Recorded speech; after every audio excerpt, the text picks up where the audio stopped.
Hello friends, आज की video बहुत ही ज़्यादा यूजफुल होने जा रही है क्योंकि आज की इस वीडियो में हम देखेंगे normal English versus advanced English. तो इस वीडियो में हम देखेंगे कि सेंटेंस को हम कैसे नॉर्मल इंग्लिश में बोल सकते हैं यानी बेसिक इंग्लिश में बोल सकते हैं और कैसे उसे हम एडवांस्ड इंग्लिश में बोल सकते हैं। सो बहुत कुछ सीखने को मिलेगा, बस आप इस वीडियो को एंड तक देखते रहना। सो फ्रेंड्स, बिना किसी देरी के शुरू करते हैं। तो यहाँ पर ये किसी से कह रही है कि मुझे गुस्सा मत दिलाओ, नहीं तो तुम पछताओगे। तो नॉर्मल इंग्लिश में हम इसे इस तरीके से बोलेंगे, डोंट मेक मी एंग्री और else you will regret it. और एल्स का मतलब है नहीं तो, वरना। डोंट मेक मी एंग्री और else you will regret it, यानी मुझे गुस्सा मत दिलवाओ वरना या नहीं तो तुम पछताओगे। या फिर हम इसे एडवांस्ड इंग्लिश में कुछ इस तरीके से कह सकते हैं, डोंट ट्राई टू प्रोवोक मी और else you will pay for it later. तो यहाँ पर हम बोलेंगे पे फॉर। तो यहाँ पर ये कह रही है कि don't try to provoke me. Provoke का मतलब होता है भड़काना यानी गुस्सा दिलाना। Don't try to provoke me यानी मुझे भड़काने की कोशिश मत करो, और एल्स नहीं तो, या फिर वरना you will pay for it later, नहीं तो तुम बाद में पछताओगे, तुम्हें इसकी कीमत चुकानी पड़ेगी। डोंट ट्राई टू प्रोवोक मी और else you will pay for it later. मुझे गुस्सा मत दिलाओ, आगे बोल रही है कि don't make me angry. Don't make me angry यानी मुझे गुस्सा मत दिलवाओ। डोंट मेक मी एंग्री, ये है नॉर्मल इंग्लिश। इसी को हम एडवांस इंग्लिश में कुछ इस तरीके से कह सकते हैं, don't make me lose my cool. तो इसे एडवांस इंग्लिश में हम कुछ तरीके से बोलेंगे कि मुझे गुस्सा मत दिलाओ, don't make me lose my cool. कहने का मतलब है कि मैं कूल हूँ, मैं ऐसी बातें मत करो, ऐसी हरकतें मत करो कि जिससे मैं अपनी कूलनेस खो दूं और मुझे गुस्सा आ जाए। तो don't make me lose my cool यानी मुझे गुस्सा मत दिलाओ। तुम वहां खड़े होकर क्या कर रहे हो, आकर मेरी मदद करो। अब इसे हम नॉर्मल इंग्लिश में तो ऐसे बोलेंगे, what are you doing standing there. What are you doing standing there, तुम यानी वहां खड़े क्या कर रहे हो। कम हेल्प मी, आकर मेरी मदद करो। या हम इसे थोड़ा अगर एडवांस में बोलें तो इस तरीके से बोलेंगे, what are you doing standing there, तुम वहां खड़े क्या कर रहे हो। कम ओवर, तो यहाँ पर हम यूज करेंगे कम ओवर एंड हेल्प मी, यहाँ आकर मेरी मदद करो। लेकिन अगर इसे हम थोड़ा और एडवांस में ले जाएं तो हम ऐसे बोलेंगे, इंस्टेड ऑफ स्टैंडिंग देयर, यानी इंस्टेड ऑफ स्टैंडिंग देयर, वहां खड़े होने की बजाय, instead of standing there can you lend me a hand. Can you lend me a hand का मतलब है कि तुम क्या मेरी मदद कर सकते हो, यानी कि मुझे अपना हाथ दे सकते हो, मेरे काम में हाथ बटा सकते हो। इस तरीके से हम हिंदी में बोलते हैं ना, तो है वही मतलब है इसका। इंस्टेड ऑफ स्टैंडिंग देयर, वहां खड़े होने की बजाय, can you lend me a hand, क्या तुम मेरी मदद कर सकते हो, काम में मेरा हाथ बटा सकते हो। यह हम कुछ इस तरीके से कहेंगे, can you come over and help me instead of just standing there.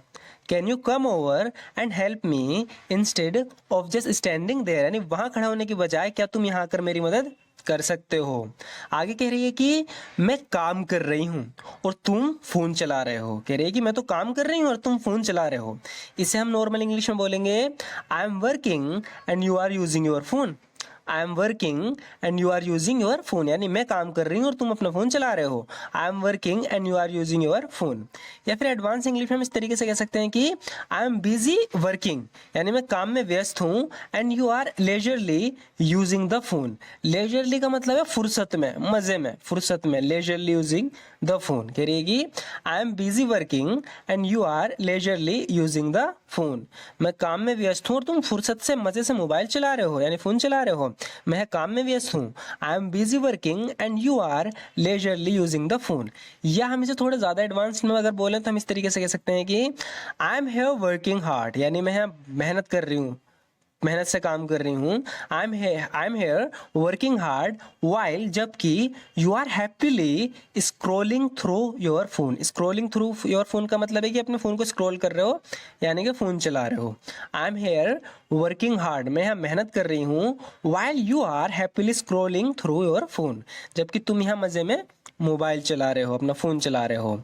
या तो तुम मेरी यहाँ काम में मदद करो वरना अपने घर जाओ। आगे बोल रही है कि या तो तुम मेरी यहाँ काम में मदद करो वरना अपने घर जाओ। इसे हम इंग्लिश में बोलेंगे, either help me with my work here.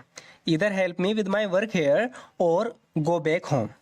Either help me with my work here और गो बैक होम, या तो तुम मेरी यहाँ काम में मदद करो वरना अपने घर जाओ या अपने घर जाओ। Either help me with my work here और गो बैक होम। यह हम कुछ इस तरीके से एडवांस इंग्लिश में ऐसे बोल सकते हैं इसे, either pitch in and help me with my work here और just go back home. Pitch in का मतलब है कि आके यहाँ पर मदद करो, किसी के साथ में आके काम करवाना। तो यहाँ पर ये कह रही है कि इधर pitch in and help me with my work here और जस्ट गो बैक होम। या तो तुम मेरी यहाँ आकर मदद करो वरना अपने घर जाओ। इधर pitch in and help me with my work here और जस्ट गो बैक होम। या हम थोड़ा सा इस तरीके से भी कह सकते हैं कि you either assist me with my work hair. Assist का मतलब होता है सहायता करना, मदद करना। You either assist me with my work hair, या तो तुम मेरे यहाँ काम में मदद करो और लीव फॉर होम, यानी वरना घर के लिए या घर के लिए निकल जाओ।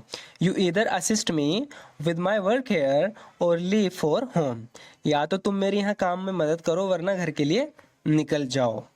आगे देखते हैं फ्रेंड्स, आगे कह रही है कि मैं तुम्हें अब और बर्दाश्त नहीं कर सकती, यानी कि तुम काम वाम तो कर नहीं रहे, मुझे परेशान कर रहे हो। तो कह रही है कि I can't tolerate you here any more. I can't tolerate you here any more, ये नॉर्मल इंग्लिश है। हाँ, नॉर्मल इंग्लिश में हम सिंपली बोलेंगे कि I can't tolerate you here any more, मैं तुम्हें यहाँ और बर्दाश्त नहीं कर सकती।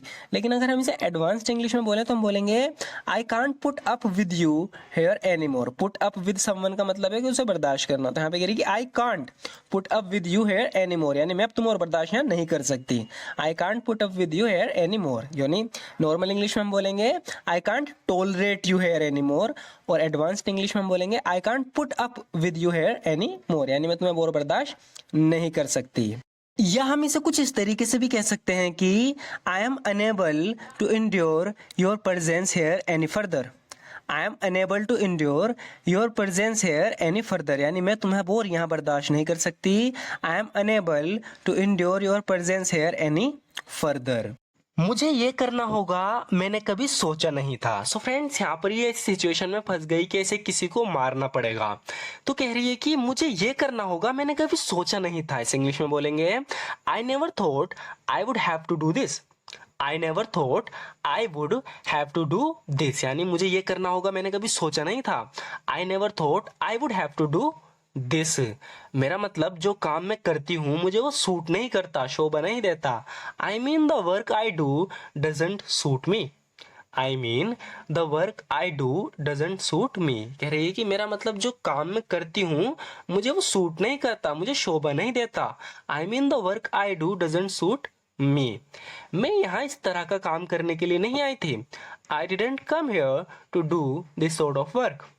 आई didn't come here to do this sort of work, यानी मैं यहाँ इस तरह के काम करने नहीं आई थी।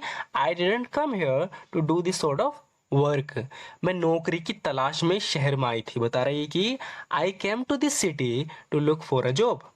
आई came to this city to look for a job, यानी